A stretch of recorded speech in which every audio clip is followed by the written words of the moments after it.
नमस्कार बंधुरा केमन आছেন আপনারা সবাই। आशा করছি সুস্থ আছেন, ভালো আছেন। আজকে এমনই কিছু অসাধারণ টিপস শেয়ার করব যে টিপসগুলি আমাদের প্রত্যেক দিনের কাজে লাগবে। চলুন দেখে নিই। প্রথম যে টিপসটি শেয়ার করব নুন নিয়ে। অনেক সময় দেখা যায় আমাদের যে কৌটোয় নুন রাখি, নুনটা এরকম ভেজা ভেজা হয়ে যায়। আর এই নুন ভেজা হয়ে গেলে গলতে শুরু করে, নুনটা নষ্ট হয়ে যায়। তাই নুনটাকে কিভাবে ঝরঝরে করব, একেবারে শুকনো শুকনো গ্যাসের উপর একটি কড়াই বসিয়ে দিয়েছি। গ্যাসের ফ্লেমটাকে লো থেকে মিডিয়ামে রেখে নুনটাকে 1 থেকে 2 মিনিট নাড়াচাড়া করতে হবে। তাহলেই নুনটা একেবারে ঝরঝরে হয়ে যাবে, ভেজা ভাব চলে যাবে। গ্যাসের ফ্লেমটা একেবারে লো থেকে মিডিয়ামে নেবেন, না হলে কিন্তু নুনের কালার চেঞ্জ হয়ে যাবে। গ্যাস বন্ধ করে দিয়ে এবার ঠান্ডা করে নেব, কৌটোর মধ্যে ঢেলে নেব। অ্যাপ্লাই করে দেখতে পারেন। এই ধরনের সূচ আমরা প্রত্যেকেই ব্যবহার করি সেলাই করার জন্য। অনেক সময় সূচে না জং ধরে যায়, তাই কিভাবে রাখলে জং ধরবে না, সূচগুলো আমাদের হারাবে না। সূচের মধ্যে এখানে আমি দিয়ে দেব কিছুটা পরিমাণ পাউডার। পাউডার দিলে কি হবে, সূচগুলো একসঙ্গে রাখলেও জং ধরবে না, বছরের পর বছর ভালো থাকবে। অবশ্যই খুব ভালো করে মিশিয়ে নিতে হবে। আমাদের বাড়িতে এই ধরনের অনেক পেন থাকে যে রিফিলটা শেষ হয়ে যায় ফেলে দিই, তো এই ধরনের পেনগুলো ফেলবেন না। এই পেনের মধ্যে যদি সূচ রেখে দেওয়া হয়, খুব সহজেই সূচগুলো আমরা ইউজ করতে পারবো যখন প্রয়োজন, আবার যখন কাজ মিটে যাবে রেখে দিতে পারবো। একটিও সূচ হারাবে না, হাওয়া বাতাস সূচের মধ্যে লাগবে না। শাপলা কম বেশি আমরা প্রত্যেকেই খেয়ে থাকি। অনেক সময় শাপলা কাটতে অনেকেরই না অনেকটা সময় লাগে। ছোট্ট এই টিপসটি অ্যাপ্লাই করতে পারেন। শাপলা ছোলার জন্য বা কাটার জন্য কোনো রকম ছুরির প্রয়োজন পড়বে না। এইভাবে শাপলার ফুলের অংশ থেকে একটু হালকা করে টান দিয়ে দেখুন কত সহজেই শাপলার খোসাটা আমরা ছাড়িয়ে নিতে পারি। কোনো রকম ছুরি বটির কিচ্ছু প্রয়োজন লাগবে না, শুধুই হাতের সাহায্যে এইভাবে শাপলার খোসা ছাড়িয়ে নেওয়া যায়। আপনারা চাইলে বটি ছুরি ছাড়াও হাতের সাহায্যেই টাটকা শাপলা হলে কেটেও নিতে পারেন, মানে টুকরো টুকরোও করে নিতে পারেন। এই ধরনের জ্যান্ত মাছ অনেক সময় ভাজতে গেলে তেল ছিটে আসে, আমাদের গায়ে ফোস্কা পড়ে যায়। তাই যখন জ্যান্ত মাছ আপনারা ভাজবেন বা তৈলাক্ত মাছ, মাছে একটু তেল লাগিয়ে নিয়ে তারপর ভাজবেন। জ্যান্ত মাছ থেকে তেল ছিটে আসবে না, ফোস্কা পড়বে না। আরও একটি টিপস শেয়ার করব। আমরা সর্ষের তেলে অনেকেই রান্না খেয়ে থাকি। স্ট্রং একটি গন্ধ বেরোয় তেলটা ঠিকমতো গরম না হলে। সর্ষের তেলে একটু নুন দিয়ে দেবেন, তাহলে তেলের স্ট্রং গন্ধটা চলে যাবে। মাছ বা অন্যান্য কিছু ভাজলে তলায় লাগবে না, মানে কড়াইতে লাগবে না। আমরা অনেক সময় তরকারি রান্না করতে বসিয়ে কোনো কাজে গেলে কড়াই এরকম পুড়ে যায়। আর এই পোড়া কড়াই পরিষ্কার করতে আমাদের অনেকটা খাটনি করতে হয়। তাই কিভাবে খুব সহজে এই পোড়া কড়াই পরিষ্কার করতে পারবো, এমনকি আমাদের সময়ও কম লাগবে, অতটা খাটনিও করতে হবে না। এখানে কিন্তু নিয়ে নিতে হবে গরম জল। গরম জল পোড়া পাত্র পরিষ্কার করে ম্যাজিকের মতো। 1 চামচ দিয়ে দিলাম খাবার সোডা। এবার জল আর খাবার সোডাটা দিয়ে আমি 10 মিনিট ভিজিয়ে রেখেছিলাম, জলটা পুরোপুরি ঠান্ডা হয়ে গেছে। চামচ দিয়ে এইভাবে একটু ডলে নিচ্ছি, মানে 80% পরিষ্কার আমাদের গরম জল আর খাবার সোডাই কিন্তু করে দিয়েছে। পোড়াটা একেবারে আলগা হয়ে গেছে। এবার নর্মাল একটি কসবাইট আমি নিয়ে নিয়েছি। কয়েক সেকেন্ড কসবাইটটা দিয়ে এইভাবে একটু ডলবো, তাহলেই পোড়া কড়াই একেবারে দেখুন পরিষ্কার হয়ে যাচ্ছে। নর্মালভাবেও পরিষ্কার হতো, অনেকটা সময় লাগতো।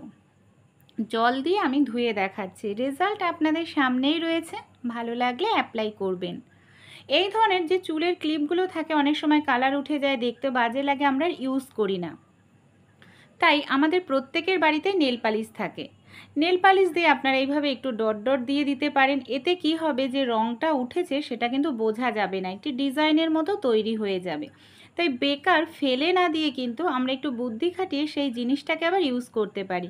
নেল পালিশটা দিয়ে ডট দিয়ে আমি কিছু সময় রেখে দিয়েছিলাম, দেখুন কেউ বলবে না যেটা রং উঠে গেছে, আর দেখতেও কিন্তু ভালো লাগছে, তাই না? তাই এটাকে কিন্তু আবার আমরা ইউজ করতে পারি। অ্যাপ্লাই করে আপনারাও দেখবেন, আশা করছি আপনাদেরও কিন্তু ভালো লাগবে। রুটি আমরা কম বেশি প্রত্যেকেই খাই। অনেক সময় আটা মাখতে গরম জল দিয়ে আমাদের কিছু সময় অপেক্ষা করতে লাগে। আর এই ধরনের হ্যান্ড হুইস্কি প্রত্যেকের বাড়িতেই থাকে। আর বন্ধুরা, ছোট্ট একটি টিপস শেয়ার করব যে আপনারা অনেকেই গ্যাস অম্বলের সমস্যায় ভোগেন যারা রুটি খেয়ে থাকেন। রুটি মাখার সময় যে জলটা নেবেন অবশ্যই জলটা গরম জল নেবেন। গরম জল দিয়ে আটা মেখে নেবেন, তাহলে দেখবেন গ্যাস অম্বলের সমস্যা হবে না। আর এইভাবে হ্যান্ড হুইস্কির সাহায্যে গোল গোল ঘুরতে ঘুরতেই দেখুন আমার আটাটা মাখা হয়ে গেল। আটাটা কিন্তু এখনও প্রচুর গরম রয়েছে, আমাকে আর অপেক্ষাই করতে লাগলো না আটাটা ঠান্ডা হওয়ার জন্য। এমনকি আটা মাখতে গিয়ে আমাকে হাতও ব্যবহার করতে লাগলো না। আর এইভাবে আটা মাখলে সময়ও কম লাগে, আটাটাও কিন্তু খুব সুন্দর নরমভাবে মাখা হয়। এই ধরনের ওষুধের খালি প্যাকেট প্রত্যেকের বাড়িতে থাকে, তা আমরা অনেকেই কোনো কাজে ব্যবহার করি না, ফেলে দিই। তা ভুলেও না ফেলবেন না এই ওষুধের খালি প্যাকেটের কিছুটা অংশ।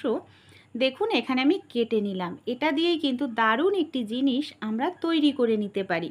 আশা করছি এই জিনিসটা প্রত্যেকের অনেক কঠিন কাজকে সহজ করে দিতে পারে একটি খালি ওষুধের প্যাকেট।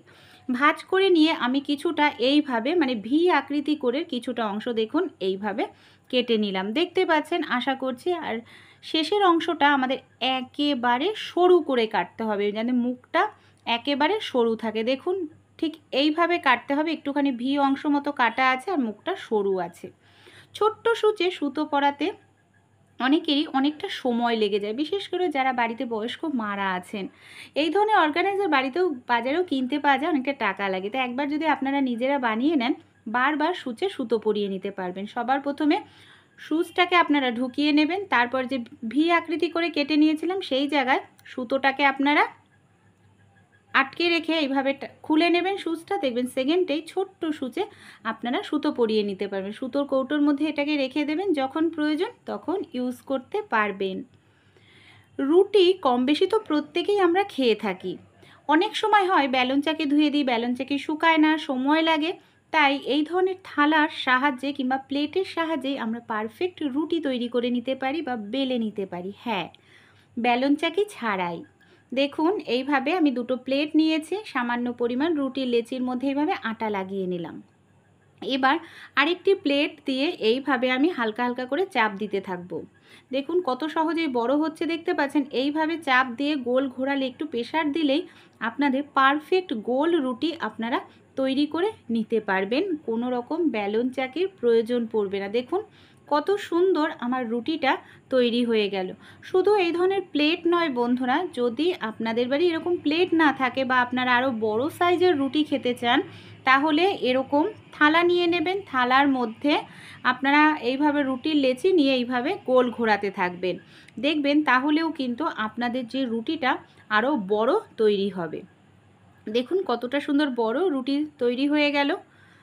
এই ধরনের যে তেলের প্যাকেটগুলো আমরা ফেলে দিই, কিন্তু এগুলোকে আমরা ছোটোখাটো সংসারের কাজে লাগাতে পারি। কী কাজে চলুন তাহলে দেখে নিই। তেলের প্যাকেটটার মধ্যে বেশ কিছুটা তেল কিন্তু লেগে থাকে। রুটি আটা মাখার পর অনেক সময় আটা বেঁচে যায়, তাই এইভাবে বাঁচা আটাটাকে ডাইরেক্ট আমরা ফ্রিজের মধ্যে যত এয়ারটাইট কন্টেনারে রাখি না কেন কালো হয়ে যায়। তেলের প্যাকেটে রাখবেন, তেলটা লেগে থাকবে, আটা কালো হবে না, 3-4 দিন আটাটা একেবারে ফ্রেশ থাকবে।